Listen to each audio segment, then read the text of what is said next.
So when I got out of the hospital and I started to learn to walk again, I was just sitting there, and it was during that negative spiral. And I just came up with this piece of art, and it was the Grim Reaper walking away with my leg. And it was basically like the Grim Reaper came for my life. Like I came as close as you can come to dying, and he left with just my leg.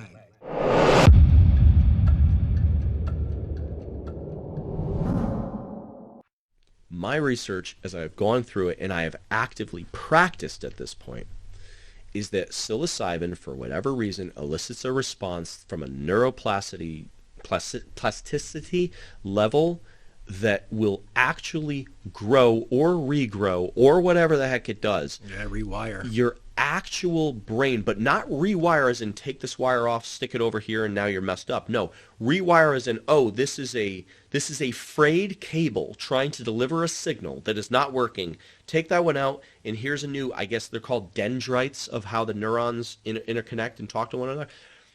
And it's almost like I feel like I'm getting a second chance at life. And here's the wildest part. I've tried experiments where I stopped taking it. I stopped taking it for weeks. And the results do not go back. No. The results appear to physically have altered this biochemical, I don't know, ability to produce serotonin and dopamine or whatever the heck, epinephrine. Like, I don't know. I don't know exactly what it does. I just know that even when I don't take it, my functionality appears to continue. Yeah. And I don't want to say stop, but it appears that the healing has been done. You know, we'll say that the tires that were flat in the car have been changed. And then you can coast at that level. Yeah, it changes your perspective on things, and that's really hard to go back on. Once you've seen the light and your perspective has changed from that negative to positive, like I always now, any situation, even if it's a flat tire or some stupid shit that would normally piss people off, I try to find the positive in everything. You approach it from a standpoint of love. Yeah, Like, yeah, just find joy in the journey, and that's the most important thing, which goes back to the day when I got clean. The day I got clean, I was sitting on my dad's toilet in his house, and his shower curtain had all these affirmations in it, and the one that stuck out for me was find joy in the journey. And I didn't understand it until after I cut my leg off and started using psychedelics. Once I started using psychedelics and my perspective on things changed, I started to really understand that quote, find joy in the journey. And that's how I live my life now. That's what gets me through the bad times, is like, if something happens, I get a flat tire. Well, you know what? Maybe that's providing me an opportunity to talk to the tow truck driver who may be my next client. Or yeah, it's so wild, you know to have I mean? an outlook like that. You just have to try to be like, listen, something good could come out of this. And instead of dwelling on the negativity and letting it ruin your day, it's just stupid. Just move past it. You can't control it. Figure it out and just go and like use it as fuel. You know what I mean? Like I use all my negative bullshit as fuel. I call it toxic fuel. I mean, I'm a high school dropout. I got kicked out the first day of my senior year. They let me put dropout on my record. Solid. Yeah. I'm a felon. I had my house raided in 2008 for fucking drugs, heroin, and all that stupid nonsense. So I'm a felon. I was addicted to heroin for 10 years straight, burned every bridge that you could possibly burn, probably twice. And I cut my leg off. So on paper, I'm not the greatest person. You know what I mean? But what I've done is this gave me a chance to press reset. And I pressed reset on my life, and I got to prove to everybody who the fuck I am now. You can't deny it. I get up, I go to work, I hustle, I stay physically fit, I'm kind to everybody, I am genuine. I make sure that's my first thing is if I say it, I'm going to do it. I don't ever leave people stranded. And I literally live my life from a point of love, and that's the most important thing. I try to go out of my way for people, and it just changes everything. It's so true that you get what you put out, and if you put out love, you're going to get love back. So even with the microdosing thing, I remember you thanking me. You're like, thank you so much. Like, I hope one day I can do something to repay you. And dude, I think that was like in the first 2 or 3 weeks. I was like, listen, man, I am I have been fooled to thinking this works and that works and placebo, like I said, and again, things would mitigate things, but like I'm sorry, it's not feasible for me to take a ice water bath every day. It's just not. Yeah. Like, I think that the changes that were most recognizable. I mean, nowadays, I just marvel at my functionality. I'm like, wow, this was here the whole time. No shit.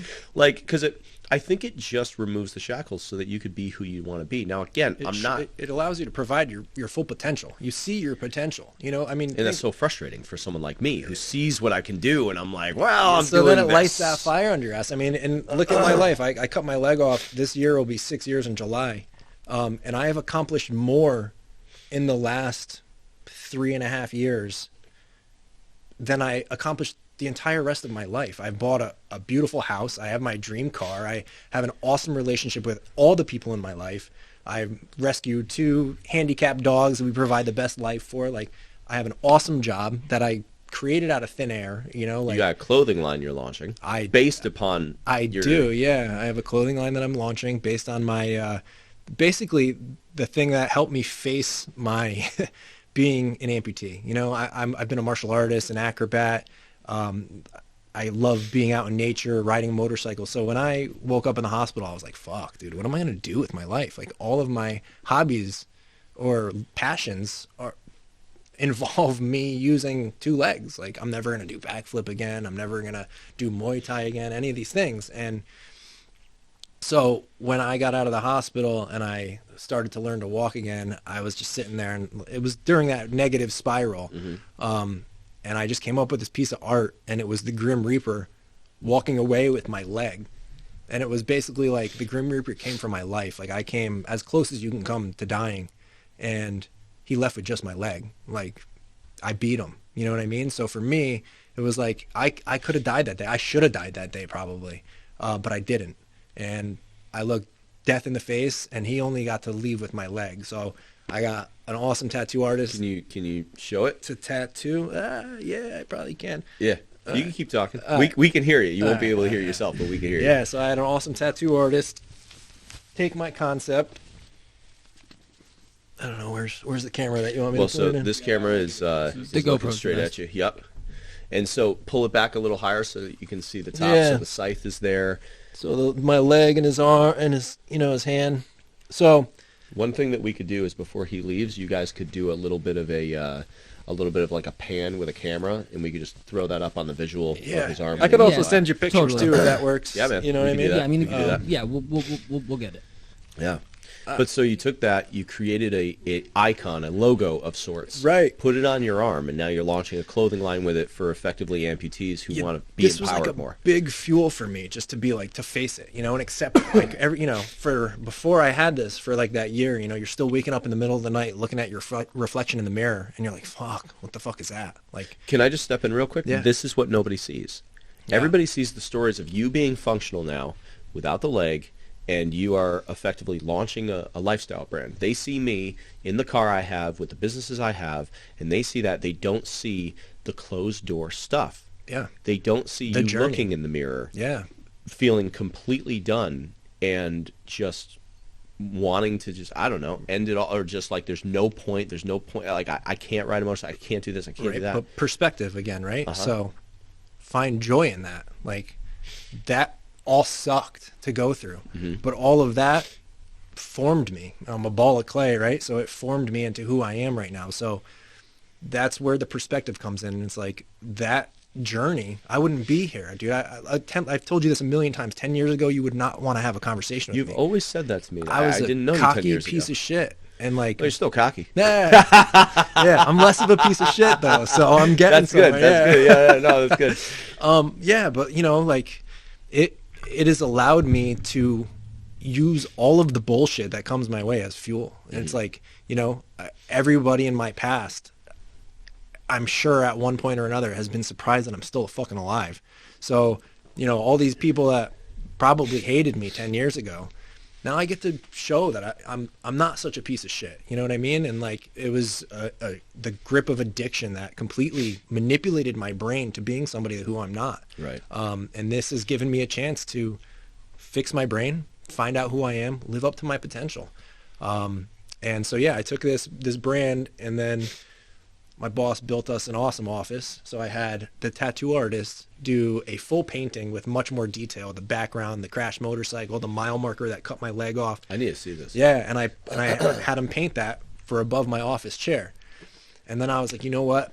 Every time I'm in amputee group or something and I show this art, it resonates with these people. They're like, holy shit, like, you're right. That, like, we should be dead. You know, the whatever disease I had to lose my leg to, diabetes, or the accident that, or someone, you know, a veteran stepped on a mine, blew his leg off. Like, he should be dead, but he beat the Grim Reaper, so it resonates with them. And I paid that same artist to draw me up a pencil sketch that I'm gonna vectorize and make it digital, and we're gonna print some shirts and launch that next week. So it's called One Foot in the Grave. I love It'll it. be the brand name. Yeah.